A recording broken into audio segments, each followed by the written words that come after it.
Welcome to 360 Tamil. இன்னைக்கு இந்த வீடியோல ரூமி அப்படின்ற ஒரு வெப் சீரிஸோட எக்ஸ்பிளனேஷன் பத்தி தான் பார்க்க போறோம். இது ஒரு Bangladeshi web series, crime thriller web சீரிஸ்னு சொல்லலாம். ஸ்டார்டிங்ல இருந்து எண்டிங் வரைக்கும் விறுவிறுப்பா கொண்டு போயிருப்பாங்க. கண்டிப்பா உங்க எல்லாருக்குமே பிடிக்கும்னு நம்புறேன். முதல்ல இந்த ரூமின்ற வெப் சீரிஸோட பிளாட்டை பத்தி சொல்றேன். நம்ம ஹீரோவோட பேர் தான் ரூமியா இருக்கும். இவர் ஒரு சூப்பரான ஆபீசரா இருப்பாரு. பிரச்சனை என்னன்னு பாத்தீங்கன்னா, ஆக்சிடென்ட் ஆகி இவரோட கண்ணு போயிருது. கண் பார்வை போனதுக்கு அப்புறம் இவருக்கு வித்தியாசமான கனவுலாம் வருது. அந்த கனவுக்கு ரிலேட்டடா நிஜத்துல கொலைகள் நடக்குது. என்னடா இது, நம்ம கனவுல வர மாதிரிலாம் நிஜத்துல கொலைகள் நடக்குது, எப்படா இதெல்லாம் பாசிபிள் அப்படின்ற மாதிரி ரூமி கன்ஃபியூஸ் ஆகுறாரு. ரூமிக்காக ஒரு பொண்ணு சப்போர்ட் பண்றாங்க. அதே மாதிரி ரூமிக்கு பிடிக்காத ஒரு ஆபீசரும் இருக்காரு. இதெல்லாம் தாண்டி இந்த கதையில என்னென்ன திருப்பங்கள்லாம் நடந்ததுன்னு சொல்றதுதான் இந்த வெப் சீரிஸோட கதையா இருக்கும். ரொம்பவே சூப்பரா இருக்கும். உங்க எல்லாருக்குமே பிடிக்கும்னு நம்புறேன். எக்ஸ்பிளனேஷன் குள்ள போறதுக்கு முன்னாடி வீடியோக்கு ஒரு லைக் போடுங்க. அதே மாதிரி இந்த எக்ஸ்பிளனேஷன் பிடிச்சிருந்ததுன்னா ஐப்னு ஒரு ஆப்ஷன் இருக்கும், அதையும் பண்ணி சப்போர்ட் பண்ணுங்க. மேற்கொண்டு பேசி டைம் வேஸ்ட் பண்ணாம நம்ம நேரடியா எக்ஸ்பிளனேஷன் குள்ள போயிடலாம். சீரிஸோட ஸ்டார்டிங் சீனே ஒரு வயசான லேடியை நமக்கு காட்டுறாங்க. டெரஸ் இருக்கு பாத்தீங்களா, அங்க உட்கார்ந்த மாதிரி இவங்க பாட்டு பாடிட்டு இருக்காங்க. சோகமான பாட்டு இருக்கும்ல, அந்த மாதிரி ஒரு பாட்டு தான் பாடிட்டு இருக்காங்க. அப்ப ரூமி இந்த இடத்துக்கு அழுதுகிட்டே வராரு. ரூமியோட அம்மா தான் இவங்க போல. இப்ப அம்மா கிட்ட இவர் சோகமா பேசிட்டு இருக்காரு. பையன் அழுவுறத அம்மா பாக்குறாங்கல்ல, ஏன்டா கண்ணா அழுவுற, ஒன்னும் இல்ல அப்படின்ற மாதிரி இவங்க சமாதானம் சொல்லிட்டு இருக்காங்க. இவருமே அழுதுகிட்டே அம்மா கிட்ட சோகமா பேசிட்டு இருக்காரு. திடீர்னு என்ன நினைக்கிறாருன்னு தெரியல, அம்மாவை மேல இருந்து தள்ளி விட்டுறாரு. அம்மா கீழே விழுந்து இறந்து போயிடுறாங்க. இது எல்லாமே ரூமிக்கு அந்த கனவா இருக்கும். சட்டுன்னு கனவுல இருந்து இவர் முடிக்கிறாரு. இப்ப ரூமிக்கு கண் பார்வை இல்லைன்ற மாதிரி நமக்கு காட்டுறாங்க. என்ன கனவு வந்தாலும் சரி, ரூமி இருக்காரு பாத்தீங்களா, அதை உடனே ரெக்கார்ட் பண்ணிடுவாரு. அது ஆடியோலாம் ரெக்கார்ட் பண்ற மாதிரி டிவைஸ் இருக்கும் பாத்தீங்களா, அதுல இப்ப வந்த கனவையும் இவர் ரெக்கார்ட் பண்ணிட்டு இருக்காரு. இந்த சீனை அப்படியே கட் பண்ணி 15 நாளைக்கு முன்னாடி நடந்த விஷயத்தை காட்டுறாங்க. ஆக்சுவலா 15 நாளைக்கு முன்னாடி எல்லாம் இவருக்கு கண் பார்வை இருந்திருக்கும். அதுக்கப்புறம் தான் ஏதோ ஆகி கண் பார்வை போயிருக்கு போல. இவரை பொறுத்த வரைக்கும் போலீஸ் ஆபீசர் இப்ப வேலைக்கு கிளம்புறதுக்காக ஷேவிங் எல்லாம் பண்ணிட்டு இருக்காரு. இங்கதான் ரூமின்ற மாதிரி சீரிஸோட டைட்டில போடுறாங்க.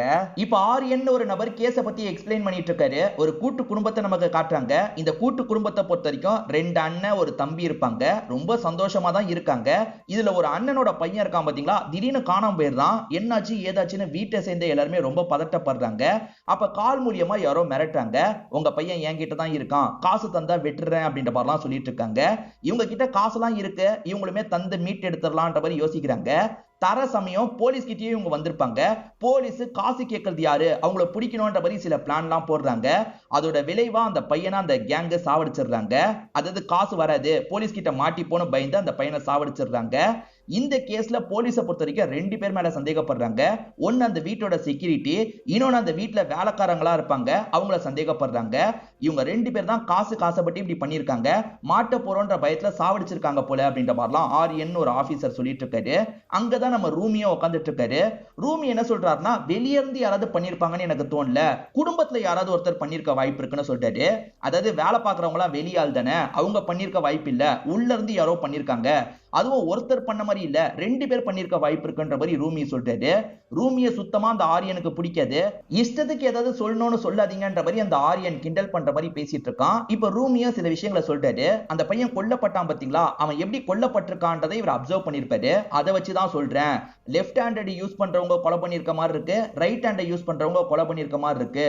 சோ அதனால தான் 2 பேர் சம்பந்தப்பட்டிருக்க வாய்ப்பு இருக்குன்னு சொல்றேன்.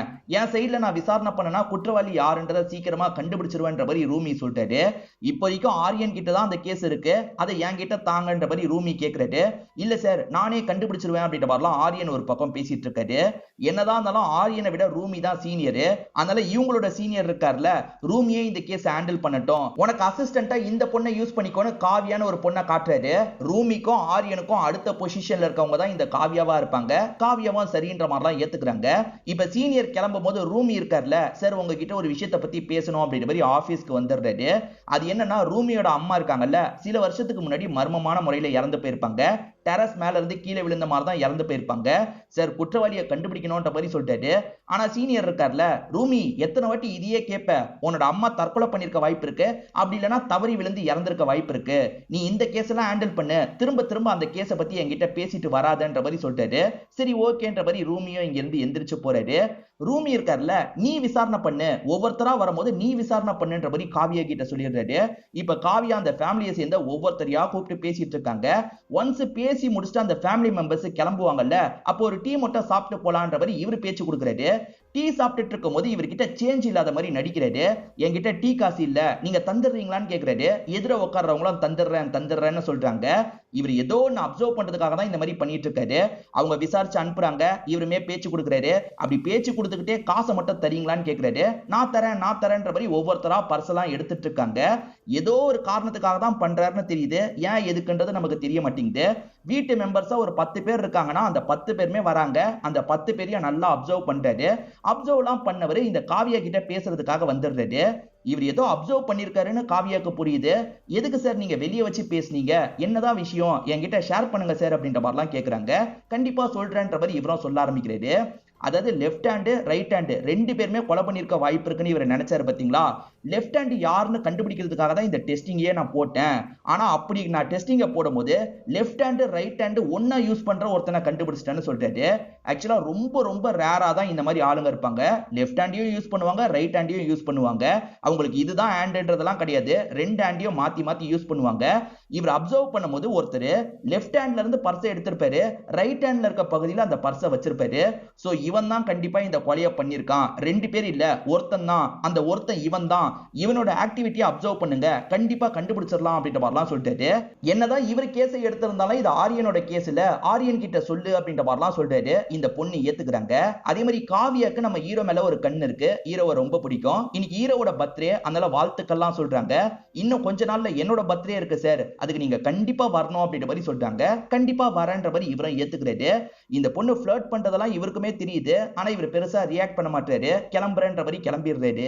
இந்த ரூமியோட வீட்டை பொறுத்த வரைக்கும் ஒரு பையன் வேலை பார்க்குற மாதிரி இருக்கான். இவன் வேலை பார்க்குற பையன் மட்டும் இல்ல, கொஞ்சம் ஊர்க்கார பையனா இருப்பான். இவர் ரொம்ப க்ளோஸா பேசிட்டு இருக்காரு. அவன் பேரு அப்துல் அப்படின்றது. இன்னைக்கு இவரோட பர்த்டே அந்த அப்துலுக்கு தெரியுது இல்ல, அதனால அவன் விஷஸ் எல்லாம் சொல்லிட்டு இருக்கான். அதுக்கு ரூமி என்ன சொல்றாருன்னா, என்னதான் பர்த்டேவா இருந்தாலும் என்னால கொண்டாடவே முடியல, என் அம்மா இறந்து போனதை இன்னும் என்னால ஏத்துக்க முடியல, அம்மாவோட சாவுல மர்மம் இருக்கு, அதை என்னால கண்டுபிடிக்க முடியல, நான் என்ன பையன் அப்படின்ற மாதிரி இவர் ஃபீலிங்கா பேசிட்டு இருக்காரு. இவர் ஃபீலிங்கா பேசுறதுனால அந்த அப்துல் இருக்கான்ல, அண்ணா ஃபீல் பண்ணாதீங்கண்ணே, அண்ணா ஃபீல் பண்ணாதீங்கண்ணே அப்படின்ற மாதிரி அவருக்கு ஆறுதல்லாம் சொல்லி சமாதானப்படுத்திட்டு இருக்கான். நம்ம ஹீரோவோட டேலண்ட்டை காட்டுறதுக்காக தான் அந்த கேஸை காமிச்சிருப்பாங்க. அந்த கேஸ்ல இவர் சொன்னது மூலியமா குற்றவாளியை புடிச்சிட்டாங்க போல. இவர் ஸ்மோக்கிங் ரூம்ல ஸ்மோக்லாம் பண்ணிட்டு இருக்கும்போது அந்த ஆரியன் வராரு. ஆரியன் இருக்கார்ல, இந்த ரூமியை குத்தி காட்டுற மாதிரிலாம் பேசிட்டு இருக்காரு. உன்னை விட நான் தான் டேலண்ட் ஆனவன் அப்படின்றதெல்லாம் குத்தி காட்டுற மாதிரி பேசிட்டு இருக்காரு. இதுக்கெல்லாம் பெருசா நம்ம ஹீரோ அசர மாட்டாரு. அவருக்கு ஏத்த மாதிரி அவர்கிட்ட கொஞ்சம் கலாயா பேசிட்டு இருக்காரு. அப்படி பேசிட்டு இருக்கும்போது ஆரியன் இருக்கார்ல, இவரோட அம்மா டாபிக் எடுக்கிறாரு. ஓ அம்மா இறந்து போனாங்க, அந்த கேஸையே உன்னால சால்வ் பண்ண முடியல, நீலாம் பெரிய டிடெக்டிவா அப்படின்ற மாதிரி நக்கல் பண்ற மாதிரி பேசுறான். அம்மா சாவை கிண்டல் பண்ற மாதிரியும் பேசிட்டு இருக்கான். அம்மாவோட சாவை கிண்டல் பண்ணி பேசுறதுனால இவருக்கும் கோவம் வருது. ஓவரா பேசாது அப்படின்ற மாதிரி சட்டுன்னு காலரை பிடிச்சிடுறாரு. அதுக்கப்புறம் தான் இவரோட கோவத்தை எல்லாம் கண்ட்ரோல் பண்றாரு. தேவையில்லாம இதுக்கப்புறம் இதை பத்தி பேசாது அப்படின்ற மாதிரி இங்க இருந்து கிளம்ப ஆரம்பிக்கிறாரு. ஹீரோவோட வீட்டுல அப்துல்னு ஒரு பையன் வேலை பார்க்குற மாதிரி காமிச்சாங்கல்ல, அவன் செடிக்கு தண்ணி எல்லாம் ஊத்திட்டு இருக்கான். அப்ப இந்த வீட்டை யாரோ குறுகுறுன்னு பார்த்துட்டு இருக்க மாதிரி இருக்கு. அந்த நபரோட ஃபேஸ் கூட தெரியல, அந்த நபர் ஃபேஸை மூடின மாதிரி தான் வச்சிருக்காரு. இவன் பாக்குறான்னு தெரிஞ்சோன்னா அந்த நபர் வேகமா இந்த இடத்தை விட்டு கிளம்பி போயிடுறாரு.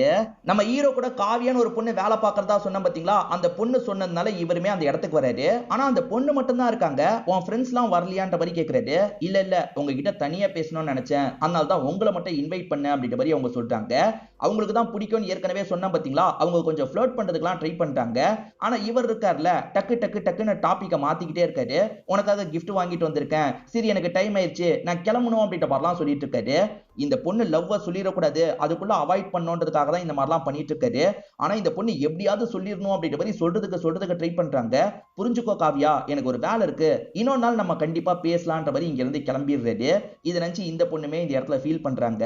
இப்ப ஹீரோவும் கார் எடுத்துட்டு கிளம்பலான்ற மாதிரி காருக்கு பக்கத்துல வராரு. அந்த இடத்துல பார்த்தா யாரோ நோட் வச்சிருக்காங்க. இவர் கார் மேல நோட் வச்சுட்டு போயிருக்காங்க. என்ன ஏதுன்னு இவர் எடுத்து படிச்சு பாக்குறாரு. உன் அம்மாவோட சாவுல இருக்க மர்மத்தை பத்தி எனக்கு தெரியும், நாளைக்கு இந்த பகுதிக்கு வான்னு எழுதி வச்சிருக்காங்க. இவருமே இங்க இருக்க சிசிடிவியை செக் பண்ணலாம்னு நினைக்கிறாரு. அவன் ரொம்ப உசாரா அவன் கை மட்டும் தெரியற மாதிரி தான் அந்த பேப்பரை வச்சிருக்கான். சோ அவன் யாரு என்னன்னு தெரியல. அந்த இடத்துக்கு போய் பார்த்தா என்னன்ற மாதிரிலாம் யோசிக்கிறாரு. நம்ம ஹீரோவோட அம்மா எத்தனை வருஷத்துக்கு முன்னாடி இறந்து போனாங்கன்னு தெளிவா தெரியல. ஆனா மாடியில இருந்து கீழே விழுந்து இறந்து போயிருக்காங்க போல. இப்ப இவர் இருக்கார்ல, அவன் சொன்ன பகுதிக்கு போலான்ற மாதிரி வந்துட்டு இருக்காரு. அந்த ரோட்ல திடீர்னு புகை மூட்டமா இருக்கு. இவருமே புகை மூட்டத்துல எப்படி போறதுன்னு தெரியாம முழிச்சிட்டு இருக்காரு. அப்படி வந்துட்டு இருக்கும் போது குறுக்க ஒரு பையனை யாரோ கட்டி வச்சிருக்காங்க. அந்த பையனை இடிச்சிடக்கூடாதுன்றது பண்றதுக்காக வண்டியை திருப்புறாரு, அங்க இருக்க மரத்துல போய் இடிச்சிடுறாரு. அப்படி மரத்துல வேகமா இடிச்சதுல இவரோட கண்ணு இடிச்சிருக்கும். அப்படிதான் இவரோட கண் பார்வை போச்சுன்ற மாதிரி நமக்கு காட்டுறாங்க. இப்ப ஹீரோ வீட்ல படுத்துட்டு இருக்கிறத நமக்கு காட்டுறாங்க. இந்த டைம் ஹீரோக்கு கண் பார்வைலாம் போயிருக்கும். இவருக்கு கனவு ஒண்ணு வருது. அந்த கனவை தெளிவா நான் உங்களுக்கு எக்ஸ்பிளைன் பண்றேன். ஆக்சுவலா ஒரு பொண்ணு ஒயிட் Dress போட்ட மாதிரி டான்ஸ்லாம் பண்ணிட்டு இருக்காங்க.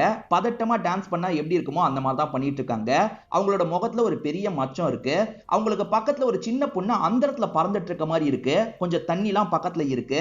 இதெல்லாம் பார்த்துக்கிட்டே இவங்க டான்ஸ் பண்றாங்க. விழ போற மாதிரி போகும்போது அம்மா பிடிக்கிறாங்க. இது எல்லாம் இவருக்கு வந்த கனவா இருக்கும். இவர் அதெல்லாம் லாங்ல இருந்து பாக்குற மாதிரி தோணி இருக்கும். எல்லாமே கனவு தானே. சட்டுன்னு இவரும் கனவுல இருந்து முடிக்கிறாரு. எதுக்காக இந்த மாதிரி வித்தியாசமா கனவு வந்தது, ஏதோ தப்பா இருக்கே அப்படின்ற மாதிரிலாம் யோசிக்கிறாரு. இந்த மாதிரி கனவு வந்தா இவர் ரெக்கார்ட் பண்ணிப்பாரு போல. அந்த மாதிரி இவர் ரெக்கார்ட்லாம் பண்ணிட்டு இருக்காரு. இந்த கனவை பத்தி காலையில எல்லார்கிட்டயும் டிஸ்கஸ் பண்ணலாம் அப்படின்ற மாதிரி இவருமே யோசிக்கிறாரு. இவருக்கு கனவு வந்தா அந்த பையன் கிட்ட அப்பப்ப சொல்லுவாரு போல. ஆனா இத பத்தி காவியா கிட்ட சொல்லணும்னு யோசிக்கிறாரு. காலையில அந்த அப்துல் எழுப்புறதுக்காக வரான். இவர் திரும்பி பார்க்கும்போது அப்துல் இருக்கான்ல, அந்த பொண்ணு மாதிரி கண்ணுக்கு தெரியறான். இவருமே ஷாக் ஆகுறாரு. உண்மை என்னன்னா இவருக்கு கண் பார்வையே இல்ல. இப்ப கூட கற்பனை தான் வந்திருக்கு. அவன் எழுப்பி இவர் எந்திரிக்கிறாருன்ற மாதிரி நமக்கு காட்டுறாங்க. இவருக்கு வித்தியாசமா கனவு வந்தது பாத்தீங்களா, அதை பத்தி எல்லாம் இவர் காவியா கிட்ட சொல்ல ஆரம்பிக்கிறாரு. இவருக்கு கண்ணு முடியாம இருக்குல்ல, அதனால தான் காவியா பாக்குறதுக்காக வந்திருப்பாங்க. அப்ப காவியா கிட்ட இந்த விஷயத்தை இவர் ஷேர் பண்ணிட்டு இருக்காரு. காவியாவும் ஒரு இளம்பெண் இறந்து போயிருக்கா, அந்த கேஸ ஆரியன் தான் ஹேண்டில் பண்ண போறாரு அப்படின்ற மாதிரி சொல்லிட்டு இருக்காங்க. இவரு சொல்றதும் இவங்க சொல்றதும் கொஞ்சம் மேட்ச் ஆகுது. உதாரணத்துக்கு என் கனவுல தெரிஞ்ச பொண்ணு கண்ணத்துல ஒரு பெரிய மச்சம் இருந்ததுன்னு இவர் சொல்லிட்டாரு. சார் அதே மாதிரி ஒரு பொண்ணு தான் சார் கொல்லப்பட்டிருக்கா அப்படின்ற மாதிரி இவங்க சொல்றாங்க. இப்ப காவியாவும் அந்த பொண்ணோட போட்டோவை எடுத்துடுறாங்க. அந்த பொண்ணோட பேரு ஷில்பா அப்படின்றது. இவர் சொல்றதும் அந்த பொண்ணு போட்டோக்கும் பயங்கரமா மேட்ச் ஆகுது. சார் எப்படி சார் இது பாசிபிள் அப்படின்ற மாதிரி ஆச்சரியமா கேக்குறாங்க. எனக்கும் ஒண்ணுமே புரியல அப்படின்ற மாதிரி ஹீரோவும் இந்த இடத்துல சொல்லிட்டு இருக்காரு. நம்ம ஹீரோ எப்படியாவது அம்மாவோட கேஸை சால்வ் பண்ணிடணும்ன்ற மாதிரிலாம் யோசிச்சாரு. இப்ப கண் பார்வை வேற போயிருச்சுல, இதை நினைச்சு ரொம்ப ஃபீல் பண்ணிட்டு இருக்காரு. ஃபீல் பண்ணாதீங்கன்னு அப்படின்ற மாதிரி அந்த அப்துல் தான் ஆறுதல்லாம் சொல்லிட்டு இருக்கான். அண்ணா டயர்டா இருப்பீங்க, போய் படுங்கன்ற மாதிரிலாம் சொல்றான். சரி ஓகே அப்படின்ற மாதிரி இவரும் சோகமா இங்க இருந்து எந்திரிச்சு படுக்கிறதுக்காக போயிடுறாரு. இந்த பையனும் எல்லாத்தையும் எடுத்து வைக்கலாம்னு யோசிக்கிறான். அப்ப எதர்ச்சியா வெளியே பாக்குறான்ல, வெளியே பார்க்கும்போது ஊடி போட்ட மாதிரி அந்த நபர் இந்த வீட்டையே பார்த்துட்டு இருக்காரு. இத பாக்குற இந்த பையன் ஷாக் ஆகுற மாதிரிலாம் நமக்கு காட்டுறாங்க. ஒரு டீ கப்புக்குள்ள ஹீரோ நின்னுட்டு இருக்க மாதிரியும் சுட சுட இவர் மேல டீயை ஊத்துற மாதிரியும் இவருக்கு கனவு வந்துட்டு இருக்கு. இவர் கனவுல இருந்து சட்டுன்னு எந்திரிக்கிறாரு. எதுக்காக இந்த மாதிரி கனவு வருது அப்படின்ற மாதிரிலாம் இவர் யோசிச்சுட்டு இருக்காரு. இவருக்கு கனவுல வரது எல்லாமே நிஜத்துல நடக்குது. அப்படியே நடக்காது, கொஞ்சம் அதை இண்டிகேட் பண்ற மாதிரி சில விஷயங்கள் நடக்கும். இதை ரெக்கார்ட் பண்ணி வச்சுக்கிட்டா என்னன்ற மாதிரி இவரும் வேகமா ரெக்கார்ட்லாம் பண்ணி வச்சுக்கிறாரு. இறந்து போன பொண்ணோட பேரு ஷில்பா அப்படின்றது. காலேஜ் படிச்சுட்டு இருக்கவங்களா இருப்பாங்க, அதே மாதிரி டான்சராவும் இருப்பாங்க. இதை பத்தி எல்லாம் சீனியர் சொல்லிட்டு இருக்காரு. இந்த கேஸை ஹேண்டில் பண்ண போறது ஆரியன் அப்படின்ற மாதிரிலாம் சொல்லிட்டாரு. அதாவது இந்த ஷில்பா இருக்காங்கல்ல, அம்மா விட்டு பிரிஞ்சு தனியா ஒரு இடத்துல இருந்திருப்பாங்க. அப்படி இருந்தவங்க பாத்டப்ல கொல்லப்பட்டிருப்பாங்க. கொலையா இல்ல தற்கொலையா அப்படின்ற மாதிரியும் இவங்க யோசிச்சுட்டு இருக்காங்க. இது நடந்துட்டு இருக்கும்போது காவியா இருக்காங்க பாத்தீங்களா, ரூமியை பத்தி பேச ஆரம்பிக்கிறாங்க. ரூமி சாரை யாரோ திட்டமிட்டு ஆக்சிடென்ட் ஆக வச்சிருக்காங்க, அது யாருன்றதை கண்டுபிடிக்கணும் அப்படின்ற மாதிரிலாம் சொல்லிட்டு இருக்காங்க. சீனியரும் அதுக்காக ஆளை ஒதுக்கலாம் அப்படின்ற மாதிரிலாம் யோசிக்கிறாரு. ஆனா அதுக்குள்ள ஆரியன் உள்ள புந்து என்ன சொல்றாருன்னா, அவர் குடிச்சதுனால தான் இது நடந்திருக்குன்ற மாதிரிலாம் சொல்றாரு. நம்ம ஹீரோக்கு கண் பார்வை பயிற்சி பாத்தீங்களா, இருந்தாலுமே இந்த காவியாக்கு ஹீரோவை ரொம்ப பிடிச்சிருக்கு. அவர் கூட டைமை ஸ்பெண்ட் பண்றதுக்காக அடிக்கடி அவரோட வீட்டுக்கு வந்து பாக்குறாங்க. நம்ம ஹீரோ சீக்கிரமா ரிசைன் பண்ண போறாரு. ஏன்னா கண் பார்வை வரது டவுட்ன்ற மாதிரி சொல்லியிருப்பாங்க. ரிசைன் பண்றதுதான் ஒரே ஆப்ஷன், சீக்கிரமா ரிசைன் பண்ணு அப்படின்ற மாதிரி டிபார்ட்மெண்ட்ல சொல்லியிருப்பாங்க. இப்ப ஹீரோ இருக்கார்ல, அந்த கேஸ பத்தி சொல்லு அப்படின்ற மாதிரி கேக்குறாரு. இவங்களுமே கேஸ பத்தி சொல்ல ஆரம்பிக்கிறாங்க. அந்த பொண்ணோட பேரு ஷில்பா அப்படின்றது. அவர் ரொம்ப மாடர்னா இருக்கிறதுனால அம்மா கண்ட்ரோல் பண்ணிக்கிட்டே இருப்பாங்க. அம்மா கூட பயங்கரமா சண்டை போடுறா. இதுக்கப்புறம் உங்க கூட இருக்க மாட்டேன், நான் கிளம்புறேன்ற மாதிரிலாம் அங்க இருந்து கிளம்பி போயிருப்பா. நம்ம சொல்றத பொண்ணு புரிஞ்சுக்க மாட்டாளே அப்படின்ற மாதிரி அம்மாவும் பயங்கரமா ஃபீல்லாம் பண்ணிட்டு இருக்காங்க.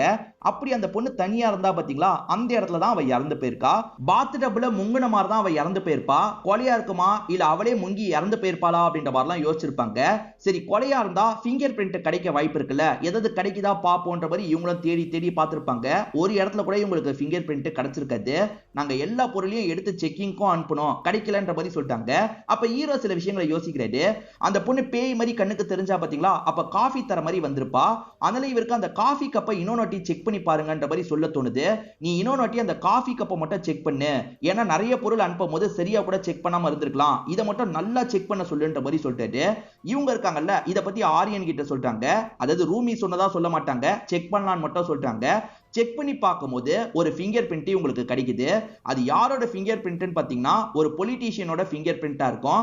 அந்த பொலிட்டீஷியன் இந்த பொண்ணுக்கு சொந்தக்காரரா தான் இருப்பாரு. அவரோட ஃபிங்கர் பிரிண்ட் உங்களுக்கு கிடைச்சிருச்சுல, எப்படி நீ திடீர்னு இனோநாட்டி எடுக்கலாம்னு சொன்னன்ற மாதிரி ஆரியன் கேக்குறாரு. இல்ல சார், சும்மா தோணுச்சு, அதனால தான் அப்படின்ற மாதிரி காவியா சொல்றாங்க. ரூமி சொன்னார்னு சொன்னா இவர் கோவப்படுவார்ல, அதனால தான் மறைச்சிடுறாங்க. இப்ப இவங்க இருக்காங்கல்ல, அந்த இறந்து போன ஷில்பாவோட அம்மா கிட்ட பேசுறதுக்காக வராங்க. ஷில்பாவை பத்தி சொல்லுங்கன்ற மாதிரி கேக்குறாங்க.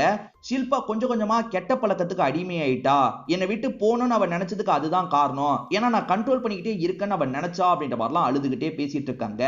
ஆக்சுவலா அவர் சொந்தக்கார அங்கிள்னு சொன்ன பாத்தீங்களா, அவரை போலீஸ் நெருங்க போறாங்கன்றது அவருக்கு தகவலா வந்துருது. அவருக்கும் ஆளுங்க இருப்பாங்கல்ல, அது மூலியமா தகவலா வந்துருது. இதுக்கப்புறம் இங்க இருக்க கூடாது, இங்க இருந்து கிளம்பணும் அப்படின்ற மாதிரி வேண்டிய திங்ஸ் எல்லாம் எடுத்து வச்சு இங்க இருந்து கிளம்பிட்டு இருக்காரு. இதே சமயம் அந்த ஆரியன் இருக்காருல, டீமோட அவர் இருக்கிற இடம் தெரிஞ்சு அவர் அமுக்கிறதுக்காக வந்துட்டு இருக்காரு. இப்ப கிளம்பிட்டு இருக்க இந்த பெரியவர் ஒரு பொருளை மறந்து விட்டுருப்பாரு. எடுக்கிறதுக்காக வரும்போது அப்ப இவருக்கு பயங்கரமா இருமல் வருது. இவரும் மருந்து எடுக்கணும்ன்ற மாதிரிலாம் ட்ரை பண்ணிட்டு இருக்காரு. பயங்கரமா இருமல் வருது பாத்தீங்களா, வாந்திலாம் இவர் எடுக்க ஆரம்பிச்சிடுறாரு. வாந்தி எடுத்தவர் இந்த இடத்துல பயங்கர மாதிரி நமக்கு காட்டுறாங்க. இப்ப ஆரியனும் டீமும் இந்த இடத்துக்கு வந்துடுறாங்க. அவர் அமுக்கணும்ன்ற மாதிரி வேகமா உள்ள நுழைஞ்சிட்டு இருக்காங்க. உள்ள வந்து அவர் அமைக்கிருப்பாங்கன்னு நினைச்சா அதுதான் கிடையாது. அவர் அமைக்கிருப்பாங்கன்னு நம்ப வச்சு செகண்ட் எபிசோட முடிக்கிறாங்க. ஆனா உண்மையில அவர் அமைக்கிருக்க மாட்டாங்க. அவர் வாந்தி எடுத்ததெல்லாம் உண்மைதான். அதுக்கப்புறம் மாத்திரை எடுத்து போட்டுட்டு இங்க இருந்து கிளம்பிட்டாரு போல. தப்பிஸ்டாரு அப்படின்ற மாதிரிலாம் யோசிக்கிறாங்க. அவர் தப்பிக்கிறதையும் நமக்கு காட்டுறாங்க. தேவையான மாத்திரை எல்லாம் போட்டுக்கிட்டே இங்க இருந்து கிளம்ப ஆரம்பிக்கிறாரு. இவர் எதுக்கு பயந்து ஓடுறாரு அப்படின்றது தெரியல. இப்ப அந்த பொலிட்டீஷியன் வீட்டுல கிடைக்கிற எல்லா பொருளையும் இவங்களும் கலெக்ட் பண்ணிக்கிறாங்க. அந்த ஷில்பாவோட சாவுல அங்கிளான அந்த பொலிட்டீஷியனுக்கு ஏதோ சம்பந்தம் இருக்கிறதா ஆரியன் சார் நினைக்கிறாரு. நானும் அப்படிதான் சார் நினைக்கிறேன். சோ அவரை பிடிக்கலாம் நினைக்கிறதுக்குள்ள அவர் தப்பிச்சு போயிட்டாரு, எப்படியாவது பிடிச்சிருவோம் அப்படின்ற மாதிரிலாம் சொல்லிட்டு இருக்காங்க. இன்னுமே இவங்க ரூமியை பாக்குறதுக்கு அடிக்கடி வந்துட்டு இருக்காங்கன்னு தெரிய வருது. ஆக்சுவலா டிபார்ட்மெண்ட் சைட்ல நீங்க ரிட்டையர் ஆயிக்கோங்கன்ற மாதிரி சொன்னாங்கல்ல, அதனால ரிட்டையர்மெண்ட் ஃபங்க்ஷன் தான் நடந்துட்டு இருக்கு. அந்த ஃபங்க்ஷன்ல எல்லாருமே ரூமியை பத்தி பெருமையெல்லாம் பேசிட்டு இருக்காங்க. ரூமி உன்ன மாதிரி திறமையான ஆபீசரை நாங்களாம் மிஸ் பண்ணுவோம் அப்படின்ற மாதிரி பூங்கொத்தெல்லாம் தந்தி இவர் அனுப்பி வைக்கிறாங்க. இவர் சம்பந்தப்பட்ட திங்ஸ் எல்லாத்தையும் இங்க இருந்து எடுத்துட்டு போனோம் பாத்தீங்களா, அதனால அந்த அசிஸ்டன்ட் பையனும் வந்திருக்கான், திங்ஸ் எல்லாம் எடுத்துட்டு இருக்கான். ஆக்சுவலா இந்த காவியா இருக்காங்கல்ல, ஒரு வாட்ச் தான் இவருக்கு கிஃப்ட் பண்றாங்க. டைம் வந்து தொட்டாலே வந்து என்னன்றதை சொல்லும். பரவாயில்ல, நல்லா தான் இருக்குன்ற மாதிரி இவருமே இந்த இடத்துல சொல்லிட்டு இருக்காரு. இப்படி பேசிட்டு இருக்கும்போது கரெக்டா இந்த இடத்துக்கு ஆரியன் வந்துடுறாரு. ஆரியனுக்கு தான் இவரை சுத்தமா பிடிக்கவே பிடிக்காதுல்ல. இப்ப ஆரியன் உனக்காக ஒரு கிஃப்ட வாங்கிட்டு வந்திருக்கேன் பாருன்ற மாதிரி தராரு. பார்க்க முடியாதுல்ல, சரி தொட்டு பார்த்துக்கோன்ற மாதிரிலாம் கிண்டல் பண்றாரு. இவரு ஒரு ஸ்டிக்கோட நின்னுட்டு இருக்க மாதிரி தான் அவர் ஒரு பொம்மையை தந்திருக்காரு. இதுக்கப்புறம் நீ கண்ணெல்லாம் பிடிக்க முடியாது, ஸ்டிக்கை தான் பிடிக்கணும், உனக்கு இது நல்லா இருக்கும் அப்படின்ற மாதிரிலாம் நக்கல் பண்ற மாதிரி பேசுறாரு. இதை கேட்கிற அப்துலுக்கு ரொம்ப கஷ்டமா இருக்கு. ஆனா அப்துல்லால எதிர்த்து பேச முடியல. கவனிச்சிட்டு இருக்க காவியா இருக்காங்கல்ல, நீ பேசுறது கொஞ்சம் கூட சரியில்லை அப்படின்ற மாதிரிலாம் சொல்லிட்டு இருக்காங்க. சேச்சே, அவன் ஜாலியா தானே பேசுறான், ஃப்ரீயா விடு அப்படின்ற மாதிரி இந்த இடத்துல ரூமி சொல்லிட்டாரு. நீ தந்திருக்க கிஃப்ட் எனக்கு ரொம்ப பிடிச்சிருக்கு அப்படின்ற மாதிரி ஆரியன் கிட்டயும் சிரிச்சுக்கிட்டே சொல்லிட்டாரு. ஆரியன் பெருசா கண்டுக்காம இந்த இடத்தை விட்டு எந்திரிச்சு போயிடுறான். காட்டு பகுதியில வீடு இருக்கும் பாத்தீங்களா, அந்த மாதிரி ஒரு வீட்டுக்கு ஒரு மர்ம நபர் வர மாதிரி காட்டுறாங்க. இப்ப வர நபரோட ஃபேஸ காமிச்சிடுறாங்க. ஒரு பொலிட்டீஷியன் தப்பிச்சாரு பாத்தீங்களா, அவர் தான் இந்த இடத்துல ஒளிஞ்சிருக்காரு போல. இவர் என்ன தப்பு பண்ணாரு, எதனால ஒளிஞ்சிட்டு இருக்காரு அப்படின்றதெல்லாம் கிளியரா நமக்கு தெரியல. அந்த பொலிட்டீஷியன் ஆபீஸ்ல இருந்து நிறைய பொருளை இவங்க எடுத்துட்டு வந்திருப்பாங்க. அதுல லேப்டாப்பும் அடக்கமா இருக்கும். அந்த லேப்டாப்பை ஓபன் பண்ண முடியல, அதுக்கான வேலையெல்லாம் பண்ணணும் அப்படின்ற மாதிரி இவங்களுமே அதுக்கான வேலையெல்லாம் பண்ணிட்டு இருக்காங்க. இப்ப ஹீரோக்கு ஒரு கனவு வந்திருக்கும், அதை நமக்கு விஷுவலா காட்டுறாங்க. ஹீரோ ஒரு வீட்டுக்குள்ள நுழையிறாரு. அந்த வீடு முழுக்க நிறைய போட்டோஸா இருக்கு. ஆனா ஃபேஸ் தெரியாம ஃபேஸ் மட்டும் பிளர்ரா இருக்கு. என்ன இவ்வளவு போட்டோஸ் இருக்கு அப்படின்ற மாதிரி இவர் முழிச்சிட்டு இருக்காரு. ஒரு ஸ்டேஜ்ல இந்த வீட்டை சுத்தி புகையா வந்துட்டு இருக்கு.